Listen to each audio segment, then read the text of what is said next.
Today, Russian forces struck critical infrastructure. President Zelensky says more than 10 million Ukrainians are without power, heat, other basic services. Ukrainians unable to access GPS because it's being jammed locally on the ground. That's right. Were launched 198 missiles and 60 drones against only energy infrastructure. These are history-making events that have all centered around this one country in Eastern Europe, and none of this stuff has really happened anywhere else.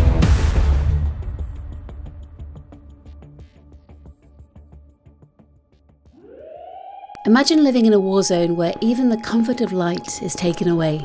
Bombs fall, families seek shelter, and hospitals struggle to care for the wounded, all in pitch darkness. This is the reality of electronic warfare. It's chaotic, unpredictable, and new challenges arise daily. That is a country that is fighting for its identity and is trying to assert its independence when they have not had that option for most of the 20th century. We must do our best to provide for their family, for their neighbors, to live in some shadow of the normal life. We have no other option. You don't need 100 million people to go solve something. You need 5 or 10 people who know what they want to go solve, have a belief, and go find the solution and they solve it. Project PowerUp is a story of human resilience and the innovative thinking required to face unprecedented challenges, and also how sometimes thinking outside of the box isn't enough. Sometimes you need to create an entirely new box. Maybe it was just dumb luck that something fell into my lap that I went, I know the core of the issue, maybe I can help. I don't know, but we're gonna find out.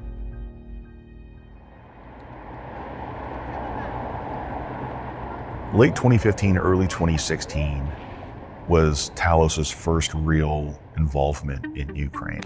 Since gaining independence in 1991, Ukraine's path has often conflicted with Russian interests. The 2014 annexation of Crimea by Russia marked a turning point, igniting a conflict that continues today. In this struggle for independence, Ukraine's power grid has become a prime target. In December 2015, Ukraine experienced one of the first major cyber attacks on a power grid, known as the Black Energy Attack. The Black Energy attacks were an attack by Russia, and in those attacks they actually managed to turn the power out for some time. It was kind of one of the major cyber attacks that have occurred in that time period. This sophisticated malware deployed by Russian actors was designed to infiltrate and disrupt industrial control systems. Black Energy targeted the systems managing Ukraine's power infrastructure, causing widespread blackouts that affected over 230,000 people. The attack marked a significant escalation in cyber warfare, demonstrating how vulnerable critical infrastructure could be to digital threats. We had always postulated the possibility of that. I worked in cybersecurity in an electric utility, and that was the one thing we were always worried about. But there was nowhere in the world we could cite that we saw that. And when that happened in Ukraine, we were like, wow, this is it. This has finally happened. Somewhere, some people had the power turned off through a malicious nation-state-based attack. The attack on Ukraine's power grid was not an isolated incident. In 2016, another cyber attack using the Indestroyer malware cut power for a fifth of Kyiv and is considered to be a large-scale test for future attacks. By 2017, the NotPetya attack, also attributed to Russian actors, spread rapidly, causing massive disruptions across various sectors in Ukraine, which then spilled out to have an impact around the world.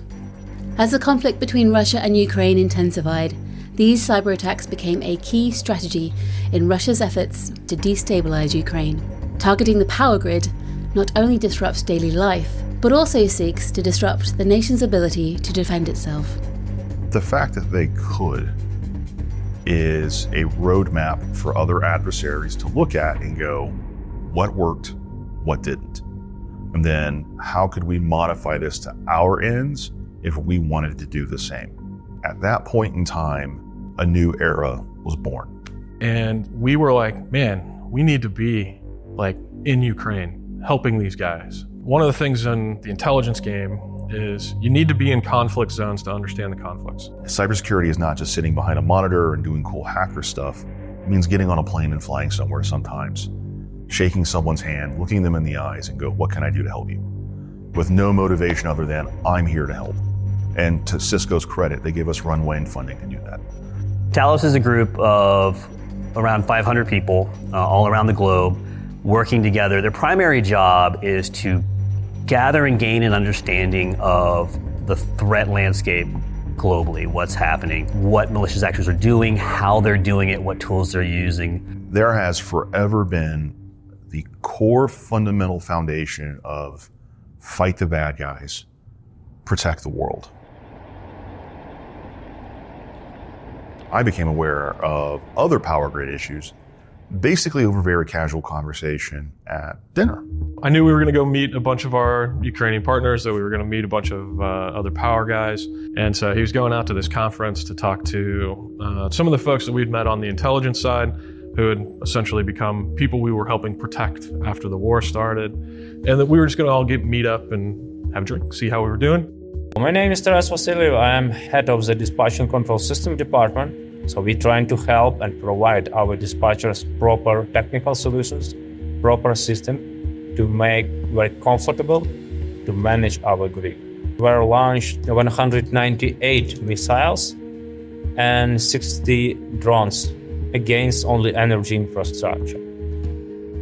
It's clear that any grid, electrical grid in the world or any country never faced with such significant damages. Joe understands what they're facing. He's been there, he's walked those streets, he's met those people, and he's seen them, in peacetime, and he's watched them kind of convert onto this war footing, and he's seen the changes that happens there. And I think that properly affected him. They were just telling me stories, wild stories, of things that we would never have to endure here in the United States. They were telling me about drones buzzing their house that were heading for the cities or for critical infrastructure. For their anti-air defense, they raided a production like play theater and stole the spotlights because they're very bright, and then used them in the sky to look for attacks coming into their cities. They're very creative, and they have a tremendous amount of ingenuity, and I complain if my latte is too hot, right? And so I am just enraptured by what they're telling me. And sort of in between all of this, it was more of a complaint. It wasn't really like, hey, do something about this. It's like, we can't even get GPS to work in our country, and it's messing with the power grid. And I didn't interrupt him on that one, but I was like, I just kind of put a pin on it. And so Joe went to that dinner, and then eventually comes back and says, hey, these guys say that there's like a electronic warfare problem, like a big one. And I'm like, what's that have to do with like us? And he's like, let me tell you a story. Did you know that time and power are associated to each other? And I'm like, no. Like, draw me a picture. Like, I'm missing it. Ukraine faces a unique challenge in this conflict. Not just physical and cyber attacks, but also electronic warfare, which impacts their power grid in ways never seen before. What we saw was, it was a side effect of what was happening, and that side effect could occur both from Russian jamming or from Ukrainian jamming, trying to protect those environments from incoming Russian attacks. Ukraine faced a double-edged sword. They had to jam GPS to defend against missiles and drones, but in doing so, they destabilized their own power grid, which relied on those signals. It doesn't take very much energy to kind of overrun that GPS signal. It's a very, very, very, very soft signal in the grand scheme of things by the time it gets here. What we and Joe, even having had experience in that, had to learn was like, wait, why is GPS important here? GPS isn't just for navigation. It's crucial for keeping the power grid in sync. Think of it like a conductor for an orchestra, ensuring all parts of the grid keep in time with each other. In Ukraine, electronic warfare is disrupting these GPS signals, and without this precise timing, the power grid becomes unstable, increasing the risk of blackouts and equipment damage. This invisible battle over the electromagnetic spectrum has far-reaching consequences for Ukraine's infrastructure and daily life. Later on in the evening, I would say, hey, about that GPS thing, I know it's real important. Have you guys looked at atomic clocks or something like that? And they went, they're $30,000 to $40,000 a piece. We need a lot of them. Would you like to cut me a check? I was like, I don't have that kind of money, guys. I'm sorry. That began, I think, this official journey of me slowly assembling over 7 or 8 months this multinational, multi-company team of dedicated power grid security practitioners who were with me, who had big hearts and tremendous amount of empathy, and said, let's make something better for the Ukrainians.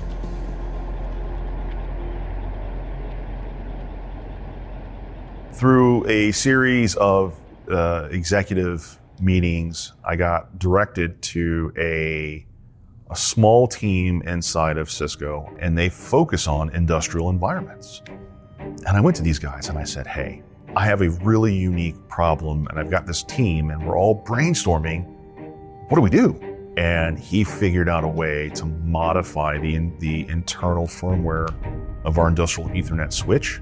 To address the challenge of GPS disruptions, engineers at Cisco developed enhanced clock recovery algorithms. These algorithms allow Cisco's industrial Ethernet switches to maintain accurate time synchronization, even in the absence of GPS signals. And these modified switches can generate precise timing signals that keep the grid's operations in sync. When GPS signals are jammed or unavailable, these modified switches step in, acting as a reliable alternative time source. They ensure that the timing data required for grid synchronization remains accurate, preventing the miscoordination that can lead to power outages and instability. These custom devices, which are about the size of a pizza box, can withstand the harsh conditions of electronic warfare. This includes resistance to temperature fluctuations and electromagnetic interference, ensuring continuous operation in the incredibly challenging environment of a conflict zone. This innovation not only safeguards the power supply, but also strengthens the overall infrastructure against future threats. We don't keep hundreds of these things laying around on a shelf. We make them as we need them. I think we got these assembled and made within a week and a half. Start to finish, from raw prototype to delivery, less than 3 weeks. We were very happy with this possibility to start this process and to have this understanding that we will be flexible. Yeah, we're trying to update and improve the Steam firmware to reach our goals, to follow exactly our requirements in our situation. So this flexibility was very, very crucial and great advantage.